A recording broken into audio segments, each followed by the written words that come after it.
I think we'll have a pretty short agenda. A lot of the work was done last year, which we will review at this point. So we'll do call the meeting to order,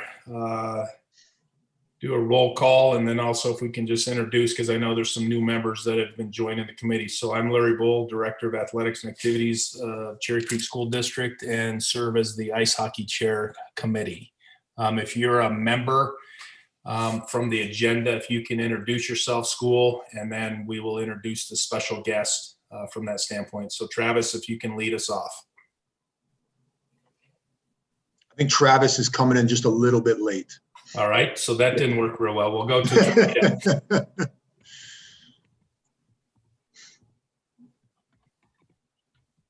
I think Tarita might be coming in a little bit. All right. Yeah, Tarita, I'll be 2 minutes late. I have a whole duty until 11:05. So, yeah. All right, so let me see. We have Joe Novak, who's a special guest. Joe, if you can show your face and introduce. I know everybody probably knows you, but if we can just do this officially. So Joe, if you can pop up real quick and introduce yourself and the role you play on the Ice Hockey Committee.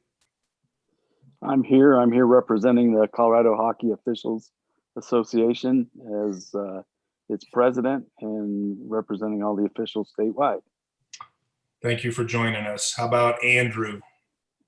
Hi guys, I am Andrew Marshall and I'm the head coach at Air Academy Hockey. Thank you for joining us. Jake. Yeah, I'm Jake Pence with Resurrection Christian School. All right. Emmy. Hi everybody, it's Emmy Murphy. Sorry I can't on today. I am at home, so you might hear some background as well. I'm the athletic director at Center, and I'm happy to be here. All right. And then I think we have all that. So Eric Austin will not be joining us. George, thank you for taking my call and stepping in. When we get to 6.0, we'll have you do a presentation on the Coaches Association as you are the vice president. So if you can show your picture, introduce yourself, that would be greatly appreciated. My name is George Gwozdecki. I'm the hockey coach at Valor Christian High School, and as the vice president, I never expected to do any work, which most vice presidents aren't called upon to do anything. So this is a last-minute adjustment. I'll try to fill in for the president as well as I can. Thank you for joining and taking my call. It appears Dan has joined. Dan, if you can show yourself and the role that you play. Where am I here? There you are. We got you, Dan. Oh, okay, cool. I am the representative with the NFHS Rules Committee. So we discuss the year's rules. Any proposed changes can be brought up with me and I can bring them to the committee so that we can discuss them and then we agree upon the rules for the season. Excellent. Thanks for joining us, Dan, and thanks for serving on the Ice Hockey Committee National Federation. Randy.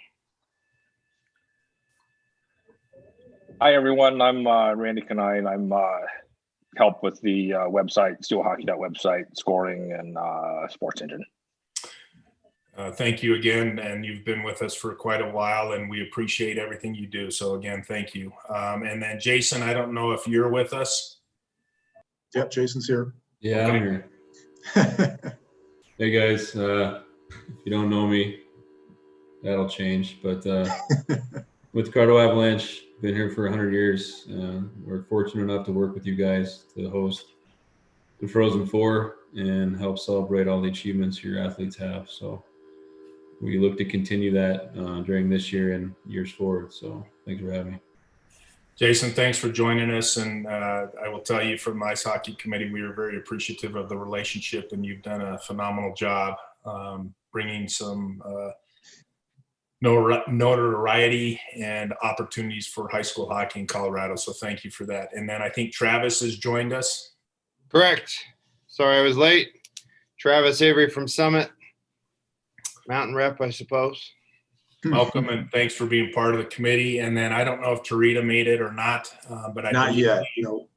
I think we've introduced everybody. So with that, we have called the meeting to order.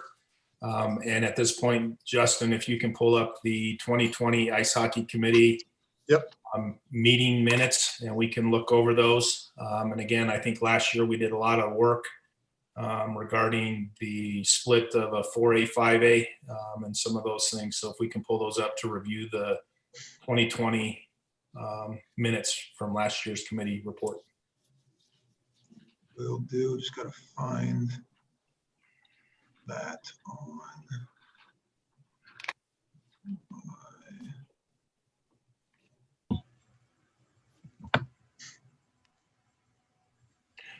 And we forgot the most important person. Whitney, you forgot to introduce yourself. Justin, I gave you that opportunity to get brownie points and you blew it.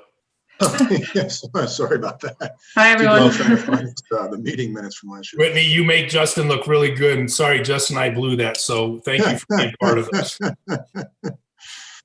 Yeah, so we got the meeting. Everyone should be able to see the meeting minutes now from last year. So I'll just kind of scroll through these and let you guys just sort of look at them. And if anybody has any issues or questions, Whitney did send these out to you earlier this morning as well to review. Luckily for Trita, she's not on, so we can't give her a hard time about not being on time last year and again this year.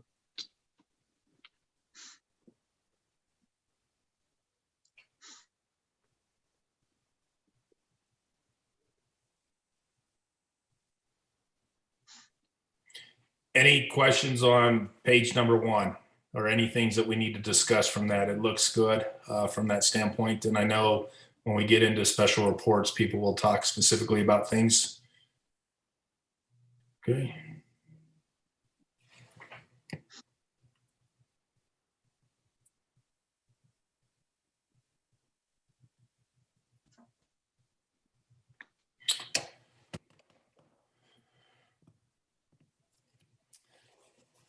Is that the total agenda?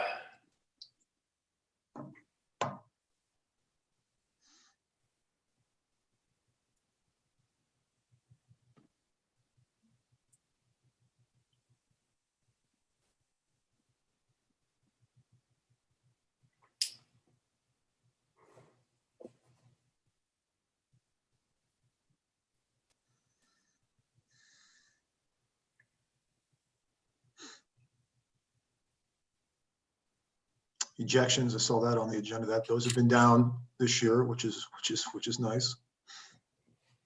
People are happy just to be playing. I know, right? Apparently, thought maybe they'd be a little amped up from sitting at home for so long, but it's been good so far. And some of this, again, we will have to modify with COVID and where we're at and so on. So this is definitely not a year to look at some of these items where hopefully next year we'll be back to as normal as possible. So with that, if there's somebody on the committee, if there's no discussion over the minutes, we can wait a few minutes and then we will need a motion to accept the minutes from last year and then a second, and then we will vote. And again, only committee members can vote.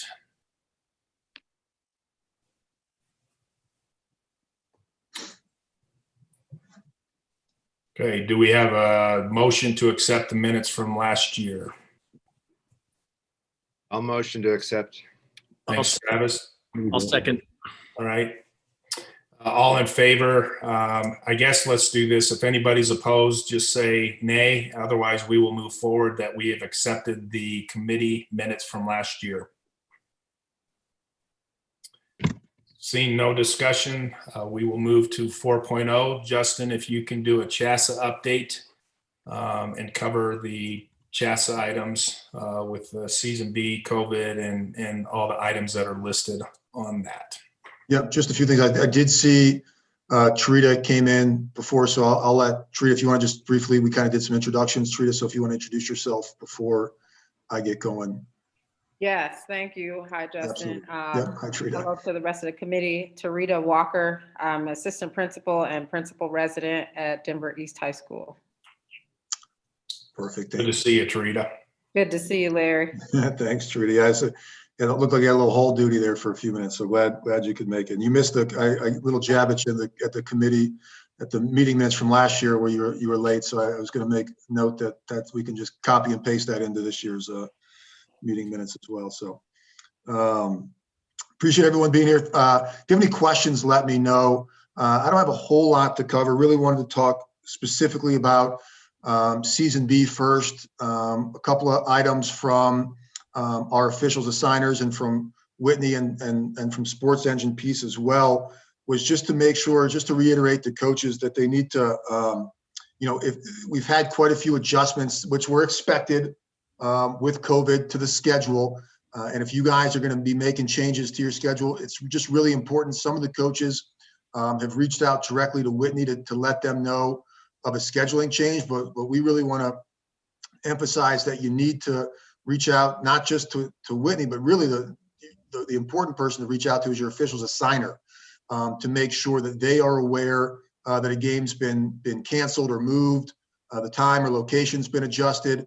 And so we just want to make sure that we talked about it at the preseason meeting, keeping those open lines of communication with the officials, your opponents, and everything. And so we wanted to really hit home and emphasize to coaches that they need to be talking with their officials if there's a schedule change. And then we have not seen as much of the communication with opponents as we'd like to, just to make sure that everyone knows it's been good. It's not to say that it's not happening, but really want to emphasize again to coaches, reach out to your opponents before the game, to officials, to let them know before they walk into a venue what they're walking into, what to expect. Is there going to be a crowd? Are they allowing spectators? Separate entrances and exits, all that kind of stuff. Again, just really want to make sure that we're keeping those lines of communication open. So I wanted to talk a little bit about that. Overall with COVID, I can say, and I'm going to have to find, the biggest piece of wood here I can find, that we've been pretty lucky with COVID. We've had quite a few issues with some of the other sports, which were expected, swimming and basketball really in particular. We've had a number of teams go into quarantine, a number of games that have been canceled. And for whatever reason with ice hockey, I've only heard of one game that we've had to adjust with a COVID quarantine. So we've been pretty fortunate. That's a good thing. I said at the beginning of the year, if at the end of the year we've put all these adjustments in, changes to the schedule, modifications to what we're able to do, and that means that we were safe and we got an entire schedule in, that's a good thing. So far so good with that. Been pretty pleased. Moving on to 4.2, the major changes from last year's report. Obviously, the addition of the 4A classification. Those of you athletic directors who may be watching or on the committee, or coaches who may be watching and have heard sort of the new clock placements for the next cycle. Just want to reiterate that the committee put a lot of work in last year into coming up with the split classification 4A and 5A, and the clock declarations for next cycle 22-24, just with timing and COVID and everything, were due before we ever played an ice hockey game since the committee last year decided to classify people in 4A or 5A. And so moving forward, obviously we're in the first year of this 2020-2022 cycle, and then for the 22-24 cycle, we left the classifications the same. So you'll see that'll continue on for essentially we'll get 4 years of seeing how everyone shapes up in the classification that the ice hockey committee placed them in last year. So I'm really looking forward to looking at that, and then as a committee, a few years down the road, then making those decisions on how we want to classify people moving forward. So the next cycle, you'll see that continue on, which we're pleased about, and then we'll have further discussion down the road on if there needs to be movement up or down. And really the hope is that we've added new programs.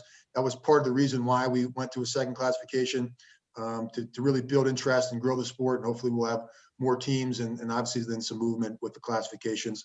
The new seating formula, it's been pretty good so far around the coaches poll.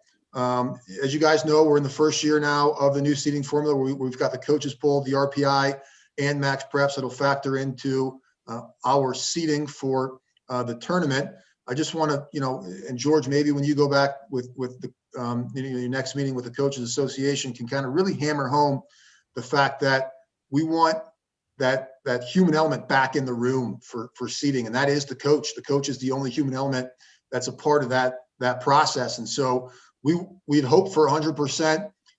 We're close to that in 5A. In 4A, we're at I think, and Ryan, correct me if I'm wrong, somewhere around 12 of I think it's 12 coaches that participated in our latest coaches poll. So we want to get those numbers up to 100%, George. So if you can help us out there in getting that word out, that we understand that, especially in COVID, that you're not going to see every team. We don't expect a coach to have to rank somebody based on them seeing them in person. I know that was some questions that came from coaches, but basically, if they're doing the research, if they're talking with other coaches, looking at Max Preps to see how, and Sports Engine to see how people are doing, I feel like they can do a pretty good job of accurately ranking the teams. And so we want to help to get those numbers up a bit moving forward, so that again, the human element and really what we were hoping for is a really accurate poll comes to fruition with the coaches poll, the Max Prep, and the RPI. So really, again, not a whole lot for me. We're only a few weeks into this season, and we haven't played much since our last committee meeting, so I don't have a whole lot to update. But if anybody has any questions on the CHSAA side, I can answer, and if not, turn it back over to Larry. Seeing there's no questions at this time, and I don't know with this, Justin, if we'd like Jason to go, unless he would like to stay for the whole meeting. I don't know, Jason. Sure, yeah, that's a good point. Yeah, Jason, if you want to pop in and kind of talk about the Frozen Four and all the things that we're dealing with. And I think one of the things that the committee needs to realize, which we all do, and anybody watching, during this time, things are changing, things are changing frequently and so on. But Jason, if you would kind of like to give your presentation from the Colorado Avalanche and some of the conversation around the Frozen Four, that would be great. And you're more than welcome to stay, but you also may want to exit when we move into that. So we're going to go to Jason at this point, and then Joe, we'll have you up next for the officials report. No problem. Thanks, Larry. I don't mind staying. I'm weird that way, but I think as we talk about the Frozen Four, obviously, the funny thing is it's one of the last events that we had at the Pepsi Center before it's no longer the Pepsi Center, and all the fun stuff hit. So fortunately, last year we were able to get it in. I think Justin and I both saw the effect that it had on the attendance, especially on the championship, as that's when we were getting into the early stages of concern and the public perception and panic, if you call it that. But we were able to hold a successful weekend, and that game, I think there were over 200 shots total and one goal. It's crazy, but it was exciting, and we want to build on that in any way that we can. And this year it may look a little different, but I think the goal are the same, is to provide a platform and an experience for your players that they deserve, because they've worked hard and they've earned it. And in a year like no other, they instead of seeing what they're missing, I would like to look at this as a unique opportunity. And so that being said, all options are being weighed right now. Ball is still my goal as far as hosting the games. But as you guys all know, if you look at the Avalanche right now, we're not even playing. Things change day to day. But I have been fortunate enough to find a couple of backup options. And I think the biggest thing that may help me is if there is a preferred week to have it. I know right now we're looking at the week of March 15th to the 18th, or the 22nd to the 26th. Because as of right now, I do have as a backup the 15th to the 18th would be at Budweiser Event Center. That is confirmed. Or if we wanted to look at the week of March 22nd to 26th, DU Magnus would be our backup there. And so if Ball Arena isn't available, we would definitely have options to provide a high quality venue when it comes to your games. Questions as far as attendance, and who knows, right? It's crystal ball when you're looking 8 weeks ahead, but the goal would be to do as much as we can. So if we can have fans, what's that number? How do we do that? If we can't, we'll definitely be streaming in the highest levels. And, I think the broadcast side, there might even be some opportunities. So we're going to do the best we can for the kids, regardless of when and where we have it.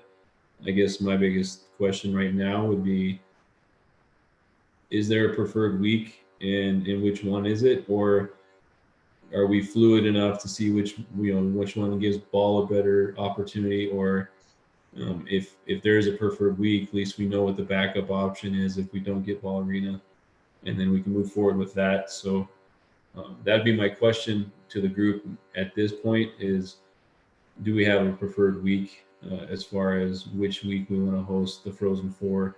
Now that we're adding, 4 and 5A, more kids, it's more exciting, but at the same time, we want to do what's best for you and your schools and the kids. So at this time, that's my update. It's positive. I was halfway expecting to tell you that we'd be playing at an outdoor rink at this point, but ball hockey. But it's exciting to know that we do have some quality venues as options, and whichever direction we go as far as dates, we'll put the kids in the best situation and provide them the best experience we can, whether it be digital or in person.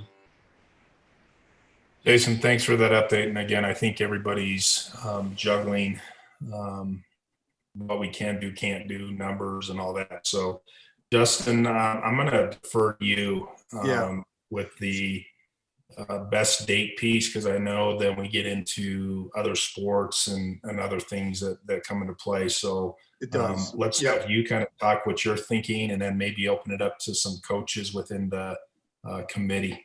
Yeah. So and Jason and I have talked several times, and really, I just want to, Larry, you mentioned earlier, I really want to thank Jason and the Colorado Avalanche for all they've done. I know some of it, I don't think people on the outside realize just how involved the Colorado Avalanche are with, the youth sport of hockey here in Colorado. And without them, we couldn't put on the amazing event that we do, which is the Frozen Four for CHSAA. So I just want to thank Jason for all the work he's done, especially this year, and not only trying to secure, a suitable venue like Ball Arena, but Jason's put a lot of work into securing Budweiser Event Center, potentially DU, and some other. I mean, we've got plans A, B, C, and D, and that's all thanks to Jason's work. So for us in CHSAA, obviously, the big thing with us is trying to avoid some of that crossover with different seasons, and we want to be mindful of multi-sport athletes, and obviously trying to get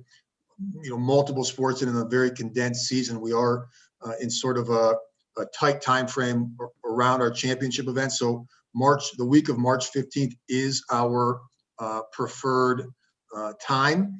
And it looks like Jason might have popped out and he's coming back in the waiting room here. So the week of March 15th is what we prefer, is what we're going to hopefully move forward with. I know Jason has Budweiser Event Center. Obviously, Ball Arena is choice number one. So most likely from our standpoint, if we are unable to go in Ball Arena the week of March 15th, we will go to the Budweiser Event Center that week, because I think the dates are important to us.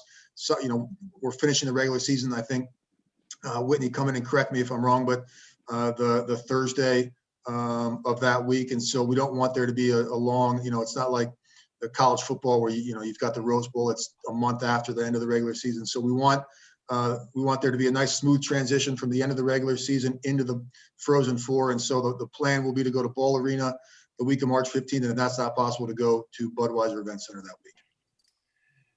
All right. So I think that has answered the question. And Jason, again, thank you for all your work. Is there, and this is probably a loaded question for you, is there like this is when the decision will be made, or is it, because I think especially when we have the 4A classification and some of the schools possibly coming from the mountains or the springs, that it has a great impact. So is there a certain date that the decision will be made, if possible, or I guess the biggest variable right now is the NBA second half schedule. They haven't announced it yet. As far as the Avalanche home games lineup, it's in our favor. I don't have a specific timeline on that. I think, the NBA is probably taking every day they can to wait and to post that. So it really comes down to, I'll find out if there is a timeline, and then if we get to a point where we don't want to wait on the timeline, we can always just dedicate to Budweiser if it's better for your families to know. So I will try to find a timeline, and if that timeline doesn't do right by your families, then what you can tell me at what point you just want to commit to Budweiser. Okay. Hey, I guess Jason. one of the things that we may want to say is maybe we go the 24th or 25th of February, that we'll hopefully have a decision, because then that's 2-3 weeks out, that it would be down to Budweiser. Is that a fair timeline, Justin, or do you think we need it shorter, or do we need it longer? Pardon? Yeah, I think really it depends on the NBA. Well, I know what it depends on, but we need to make a decision for our families and. I know. I would like Ball Arena, so I would like to be able to wait. If the committee feels differently, if the committee wants to move forward with Budweiser, we can do that. I would like to hold out as long as possible for Ball Arena. I just think it's a more premier venue. But if the committee feels differently, then we can make that call. I think, Jason, is it like February 28th, or sorry, like 25th is when maybe their NBA is going to release that second half schedule? I honestly have no idea. Any date I'd give you would be a guess. I'll see if internally there are any expectation on dates, but I haven't been told one. Okay. Hey, let's Jason, Joe Novak here. Hey, I'm also one of the off-ice officials for the NHL, and I know they've canceled the last 3 games, postponed them, and one of them was with the Wild. And I know the week of the 18th is when the Wild is back in town, and I'm thinking that they may look at maybe adding one of those games earlier in the week with the Wild if the NBA doesn't take those slots. So that may be another issue that you may need to consider. Yeah, and to your point, like, I don't want to give too much optimism about ball. It's definitely, like I said, my goal, and I'm going to push on it. But between the NHL and the NBA and the moving pieces, it might be one date, it might be no dates, depending on where we're at. So yeah, I'm not tremendously optimistic, but I'm motivated. So we'll see how it lands on that. Let's do this. Are we comfortable that if we do not hear, or it's not able to work out by March 1st, then we would know we're going to Budweiser, and then that gives Jason time and the NBA schedule and all. And if you hear sooner, then we would know. But I think we need to have a drop dead date that maybe it's March 1st that we need to know whether we're at Ball or Budweiser, but we know we have 2 venues on that weekend, for sure. Are we good with that? That's Yes. good with me. If it's good with Jason, yeah. Okay. Yeah, March 1 is a Monday, so that works out well. And I'll keep you guys in communication if there's any moving pieces that we can just move ahead with confirming Budweiser or Ball. Like, if that changes, I think that's a good timeline to start for now. Okay. I'll reach out to Jason, and once I hear from Jason, Larry, I'll call you and just kind of let you know what we talked about in the plan. So we need to just reflect in the notes that at this point we are hopeful for Ball on March 15th through the 18th, but that could be a challenge. But we will be going to the Budweiser if we cannot get the Ball, and we will know exactly at the latest March 1st. Larry, it's George. Can you clarify why you feel the families need to know well in advance, 2 weeks in advance, as to what venue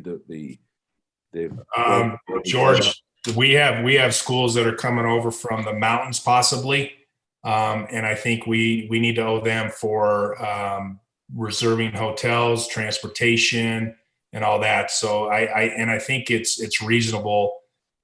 We'll know by March 1st if the Ball is going to be available. But that to me is I don't think we can say to a school, oh, by the way, you're going to Fort Collins instead of the Denver area, and then you got to get a hotel or you got to do this. So that's trying to be supportive and accommodating to our schools that may be traveling far distances. Okay, thank you. Could you, Larry, could you clarify if it's at the Pets or at the Ball Center, it'll be 15th, 16th, 17th, or 18th in that range? And if it's at Budweiser, The way I understand it, Jason, if you can correct us with this, the way I understand it is that's the window that we would be able to have it. So talking to Justin, it would be, we would like it March 15th and the 18th. And then, so it'd be that same time frame at both arenas is the way I understand it. Jason, is that correct? Correct. If that's the time window we're looking at, Budweiser would be the backup. Okay, I wasn't sure. Hey, but the Avs are playing the Wild on the 18th.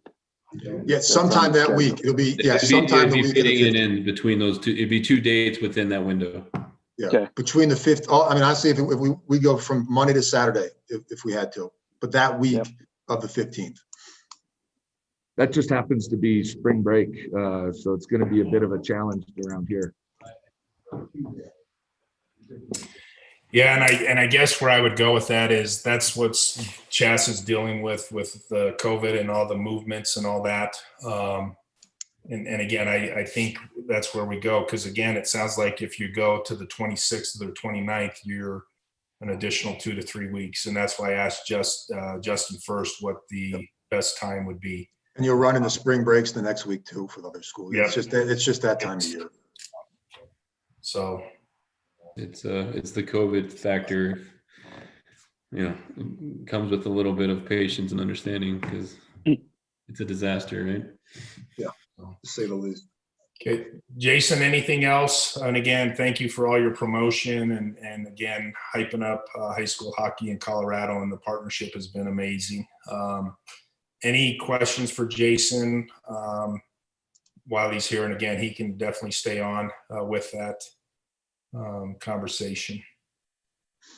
And honestly, I don't mind staying on, just to reiterate, like, we're here to help. We're looking to get back into reactivation mode and working towards normal, especially as we see the numbers and the data come down and the agreements that like CHSAA and CHSAA have been able to get with the state and the rinks. And we're excited to see the hockey being activated. So I don't mind staying for 2 reasons. One, I feel like I can better serve you if I understand what's going on. And 2, I think we can discover together maybe ways that we could find new ways to support what you guys are trying to achieve, that, as we start to think outside the box, because we have to. Perfect. And thank you. And the other thing, and Justin, I know, put this out early in our Zoom meetings, if for some reason, and hopefully this does not occur, that a Frozen Four team gets quarantined, the next team would pop into that spot, because we will be filling those spots, especially when we have the Ball and Budweiser arena, that there will be teams that will be playing. So and that goes for championship game too. Yep. So we need to make sure that everybody is well aware of that, and hopefully we're able to continue and have success with hockey. So, all right, moving on. Joe, you're up for the officials report. And again, thank you for volunteering and everything you have done for high school hockey. So Joe, officials report. My pleasure. So again, just overall, I think our numbers are down a little bit this year, obviously for a number of reasons. One, COVID has impacted several officials not wanting to go officiate this year, be exposed potentially. 2, the shortened season has impacted, guys wanting to register also with CHSAA and pay additional fees and all that. The mask requirement and what goes with that is also a deterrent on some guys. So again, while our numbers were going up this year, unfortunately, our numbers have gone down a little bit. Again, we are doing everything we possibly can to get guys scheduled and working games as much as possible based on the requirements. So again, most of the 5A teams are going with a 4-man system now, which is great. It's a lot better system. And we're trying to staff as many of those games as possible with 4-man. There may be exceptions when things happen, i.e. A lot of games I've done probably 5 already this year that have been 1 or 1:30 in the afternoon games, just because that's when you guys can schedule games and play them. That limits the number of officials available during those timeframes because they also have their regular jobs. So again, we're doing what we can, doing the best we can. There have been some pretty good communication with the assigners with regard to cancellations and game changes. But I just want to reiterate what Justin said earlier.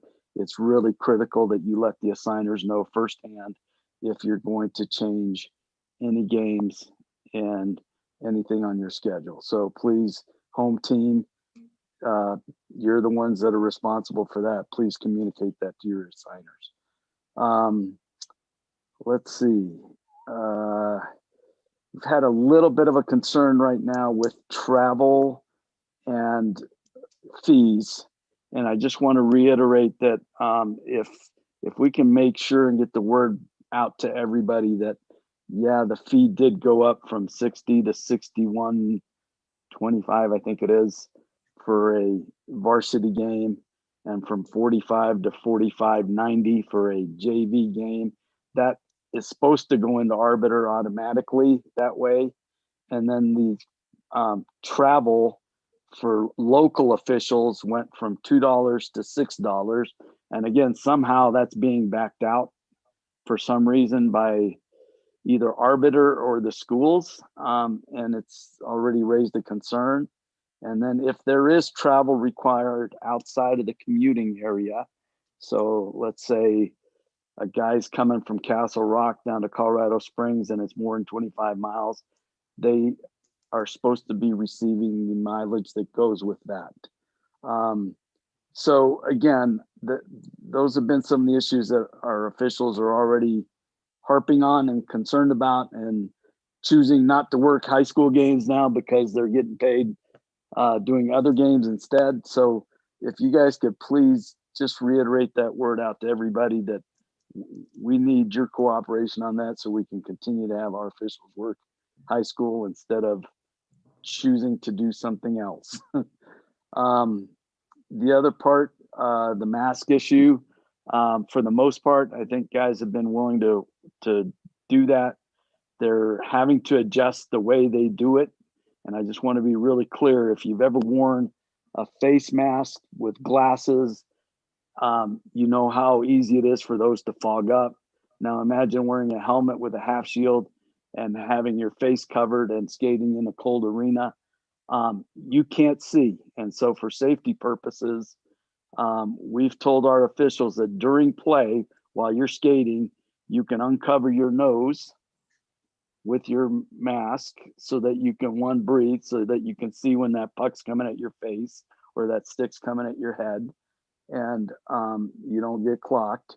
But once we have a stoppage of play and you're either dropping the puck or communicating with players or coaches, make sure your nose is covered then with that mask. So that's kind of our policy that we reiterated yesterday, I think, with both Tom Robinson and Justin. And I know that the requirements coming from CDPHE and they can't control that, but just please just understand that we're working on that. But again, our safety is important and guys need to be able to see what's going on the ice. Let's see. What else can I tell you? You guys tell me if you've got any feedback for me that you want me to take back to the officials at this point. Again, we're trying to balance crews as best we can. We're trying to do our darndest to get the most experienced guys on your games as possible and mix that up. But again, sometimes availability is really a challenge. So having said all that, we appreciate working with you. We appreciate that you're communicating with us as much as you can, and we'd like to keep those lines open as much as possible. So if you're having issues with regard to officials not doing their role in that, please let me know. I will address it, and we'll try to get that resolved as soon as possible. That's really all I have for now. Joe, thank you for the report. Committee members, any questions for Joe or anything you've heard in your areas that would be beneficial for Joe to take back to the officials group? Joe, this is Emmy. I can't really hear Emerald, you. yeah, Emmy, we're having some trouble. Emmy, we're having some trouble with your audio. Can you hear me better now? Yes. Yes. Awesome. Thank you for all your hard work, Joe. We've had no problems with our officials, but our Northern assigner is not using Arbiter. Is that something that we can encourage or request for next cycle, or excuse me, next school year rather? Well, OC is the Northern assigner, and he does use Arbiter, but I think he's just been having a hard time with all the changes, getting that in a timely manner to get it done in advance. But again, all the officials' payments go through Arbiter, so they have to be in there at some point. And we've kind of reiterated, you want to do it in advance as much as possible, so that we can have everybody know who's working those games. So we've had this conversation. He's been told, he's working on it. Okay, perfect. And hopefully it'll get better. And if it's not, please let me know again. And no worries, I don't mind doing it the paper system, but people get paid much slower if they're paid via the district check system. Yes, we get that. And again, that's where we're trying to make sure that everybody's in Arbiter as soon as possible. So thank you for your feedback on that, and I'll take that back to them. Thank you.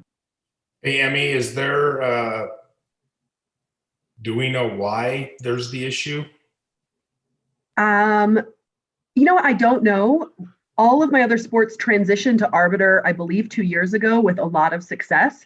And his response was just that I believe it might be more straightforward, or to be honest, maybe less work to get the Arbiter system set up on the computer side, because I think that's the front end is what takes quite a bit of work. And then it's really, after that, it's a piece of cake. So I do believe that's what the issue might be, that it's just easier to do paper. I just feel bad because my officials don't get paid for 3 weeks.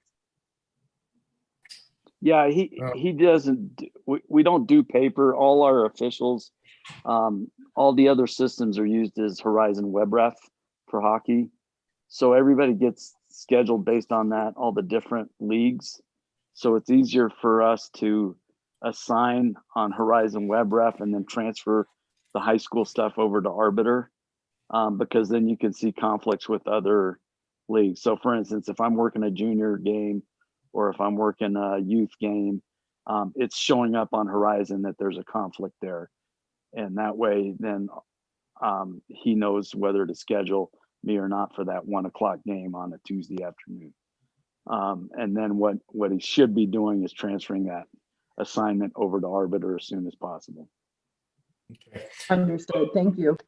All right. Anything else for Joe before we move on to Coaches Association report? And again, George will be filling in for Eric. Any other things for Joe? Yeah, Larry, I'd just like to say just quickly, just really a thank you to Joe, his leadership, all the work that he's done, all the work that all of the officials we've had working our games in CHSAA have done. I know, you know, everyone just thinks you show up for a game, there's officials there and everything's status quo. But as Joe mentioned, I mean, he's got to leave this meeting in 15 minutes to go work a game at 1 o'clock in the afternoon. So all the work that he's done to make sure that all of our games are covered in this pandemic, where obviously you've got a trying year, you've got officials that have to wear masks that they're not used to, that, you know, maybe aren't comfortable with it or don't want to do it. And because of Joe's leadership, he's been able to kind of communicate that and lessen some of the blow that has been around the officials needing to wear masks this year. And so without Joe and all the CHSAA officials, we wouldn't be here. So I just want to make sure it's known that CHSAA, that we really do appreciate it. And Joe, once we're out of this, man, I owe you a soda pop or something, because the work you've done is not going to notice. And I just want to thank you.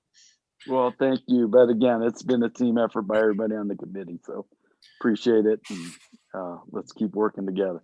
Hey, Joe, just so you know, what I heard him say is he owes you a steak dinner at Del Frisco's. All right. Yeah. And this is recorded, so you're good. So thank you, Joe, and we're thankful with that. So, You bet. all right, moving on to the Coaches Association, George. Again, thank you for taking my call and having you speak, because as the vice president, I think it's important that the Coaches Association has a voice within the ice hockey committee. And again, Eric couldn't make it, so George, you're up if you can give a brief report on the Coaches Association from what is important from your association. Yeah, thanks, Larry. I had no idea that Eric was not going to be on the call. I have no idea what he was planning to talk about.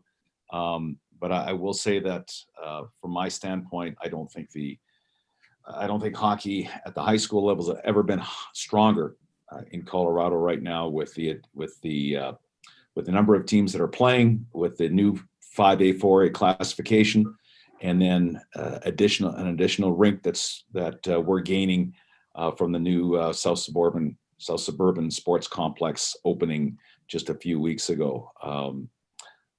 So that, I think that's a real positive. Certainly, Justin, I will make sure that there is a note from the president going out to the rest of the coaches regarding participating in the coaches poll.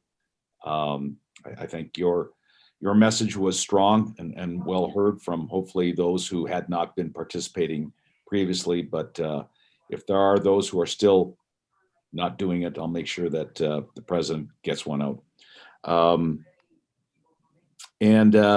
The last thing I want to talk about was, is the annual All-Star game. Everything is in flux, obviously, because we don't know when the Frozen Four is going to be, et cetera, et cetera.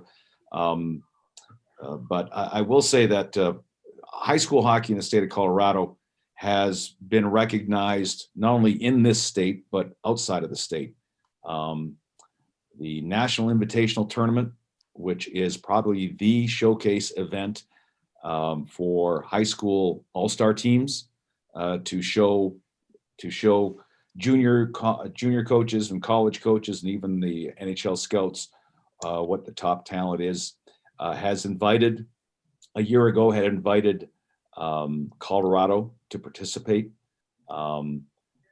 This showcase event takes place in Minneapolis, usually in early May, late April, early May. So obviously with the pandemic starting last year, it was canceled, but the plan is to continue to put together an evaluation camp after the CHSAA season is done, so that Colorado can be represented at this great showcase where many careers have been developed and changed in a very positive way.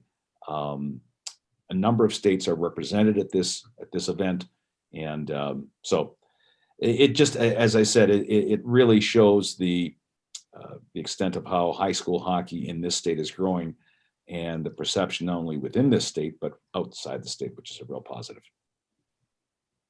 All right, George, thank you for sharing. And again, I will tell you, I think the collaboration of the Coaches Association and the coaches there, yes, you're all very competitive, but you work very well for the benefit of the sport. So thank you for being the vice president and coming on and presenting. And also, if there's things that you need, I know that the Coaches Association, there will be people that will come together to support our kids and the great game of ice hockey. So thank you for the report. Any questions for George from the committee members from the Coaches Association report? See, George, you did a great job. Heck, I call you 2 minutes before the meeting and you had no questions. Great job. So thank you. Easy.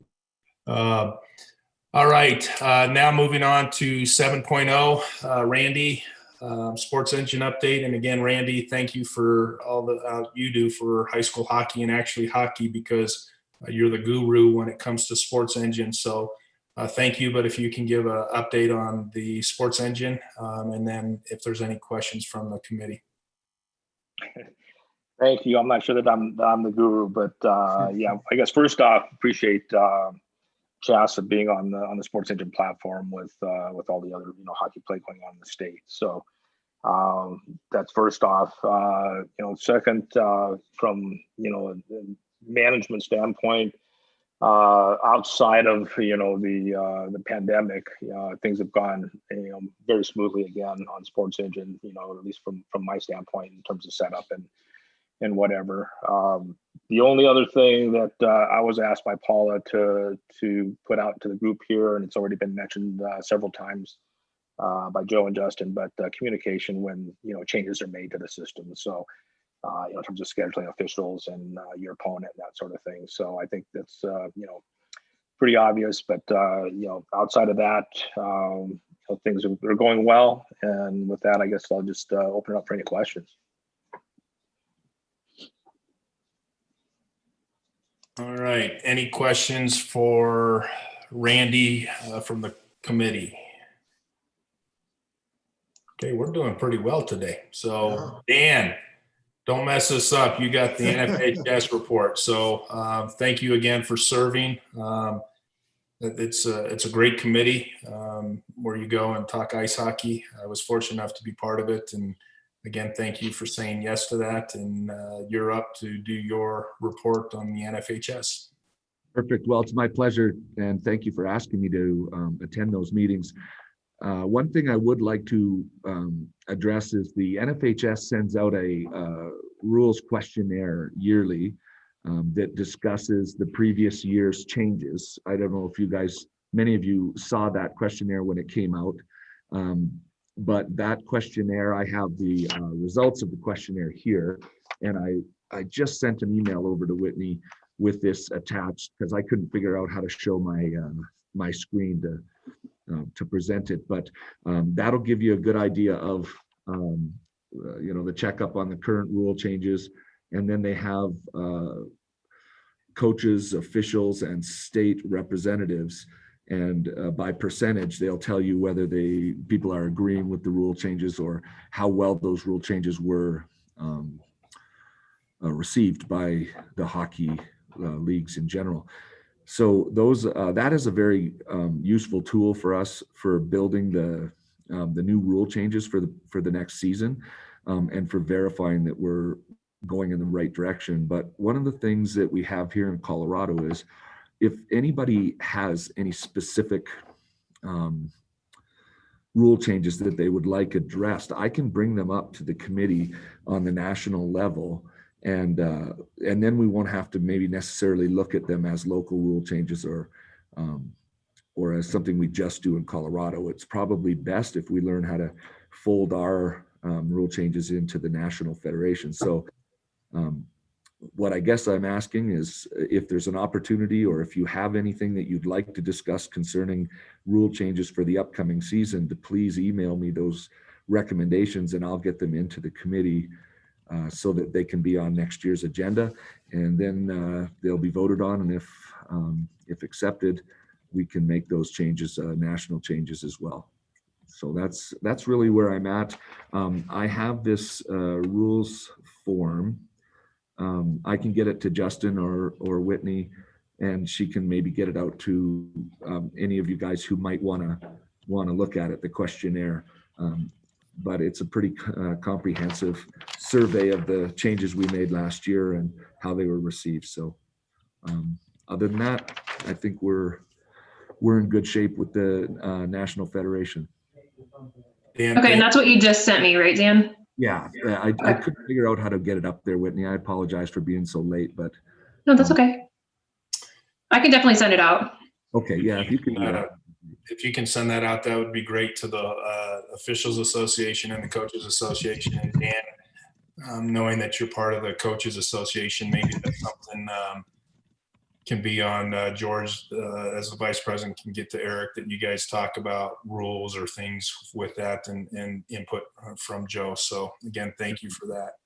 Yeah, and I'd love to hear from Joe some of the ideas. I know he's on the forefront of it all. So Joe, if you have an opportunity to, get in touch with me off this call sometime, I'd love to hear from you.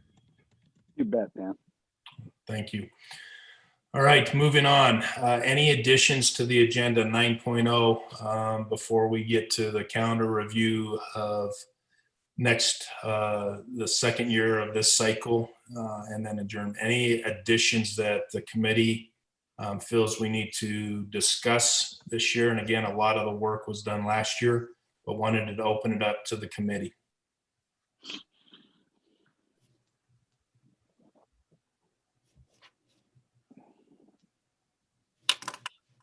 Okay, seeing that there are no additions to the agenda, we will move to 10.0. Justin, if you want to review the calendar. And again, this is for 2021. And the good news, I believe, is hopefully we're back to somewhat normal. So, yeah, Larry, these dates are actually for were this year. This is where we're going to kind of bring, this is where we're going to bring in Jason to kind of talk about the Frozen Four and some of that stuff. The one thing I have learned with COVID is I don't want to plan too far out in advance for next year. So we haven't released those dates yet. Hopefully we'll be back to normal, and likely what I'll do with the 2021 dates is once essentially CDPHE's given us hopefully the go ahead next year that we can continue or get back to some kind of a normalcy, that I'll get those dates out to the committee to review those at a later time. But here I really wanted to just look at this year's calendar dates. Obviously the first practice, first contest has already happened. I wanted to remind everybody that the regular season will end on March 11th, and that we will release the bracket on March the 12th. And then everyone that will be participating 4A and 5A in the Frozen Four will need to get their gate list and roster to Whitney on the 12th as well, after we've released the bracket. And then, as we spoke about earlier, and Jason talked about, the week of March 15th is the plan for the Frozen Four. Obviously, in the perfect world, we're going to go March 15, March 17, but we understand that there's probably going to be some adjustments that will be made there to that week. And so we'll be either at Ball Arena or Budweiser Event Center the week of March 15th. And as I said, we could go all the way from the 15th Monday to that Saturday if necessary, but we will get our culminating championship event in that week at one of those two venues. And I just wanted to sort of go over that with everybody here, and if they had any questions on any of those dates from this year. And again, we'll get next year's dates out as soon as we get to go ahead to resume normalcy from CDPHE. Well, thanks. I was hoping that was 22, and I guess I should get some new glasses because evidently it is very clear it's 21. No, that's so okay. That's okay. Can you, just so we can have this and the committee's aware, and again, with the changes in COVID, can you go over the postseason bracket just from that? And it's the 4 teams from 4A, 4 teams from 5A, and how those teams are getting selected from that. And then possibly if we can just really reiterate that if there's a team that is quarantined, how we're going to then place the next team and go on down until we can have the 4 teams at each level or each classification, and then even in the championship game. Yeah, so we allowed each league in 4A and 5A the flexibility. There are 3 leagues in 3A and 3 leagues in 4A and 3 leagues in 5A.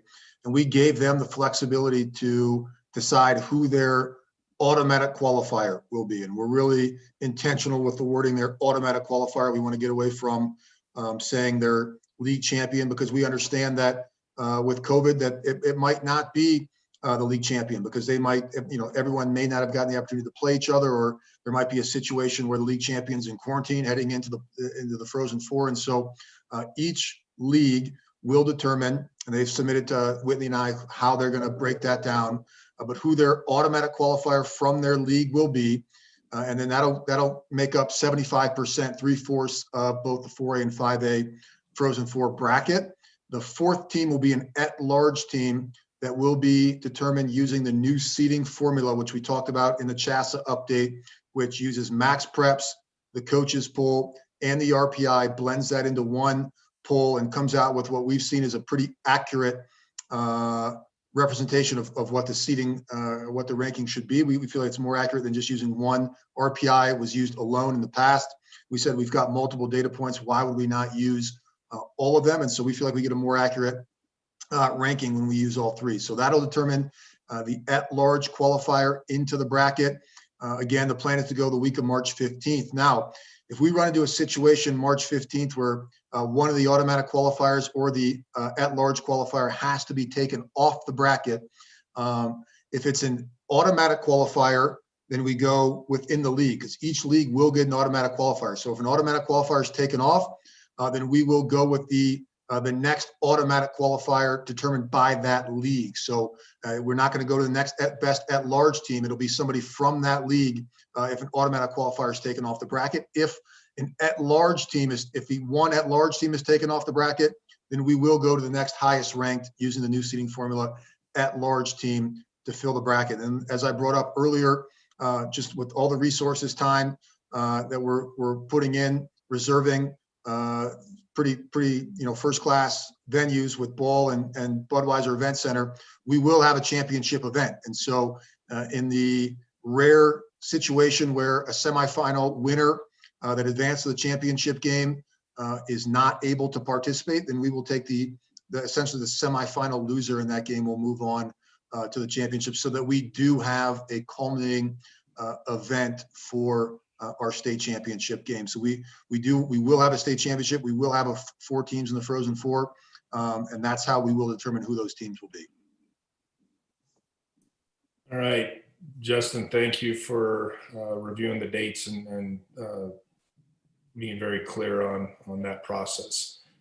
With that, are there any questions or comments from the committee members regarding the Ice Hockey Committee meeting of 2021? Seeing none, I would like somebody to make a motion to adjourn the meeting, and then a second. And then I think if there is that, then we can move forward if somebody doesn't, which I think it'll be. So if there's a second or a motion and a second, please. So moved. Good. Seconded. All right. Any concerns, speak now, or we are done with the 2021 hockey season. And again, those that are involved and coaches, good luck the rest of the season. And we're really excited that kids are out playing, and you guys are doing a great job. So you guys have a wonderful day, and Whitney will send out the NFHS piece to the coaches and the officials, and then we will hopefully see you at the Frozen Four and the championship game. So everybody have a great day. Thank you for being part.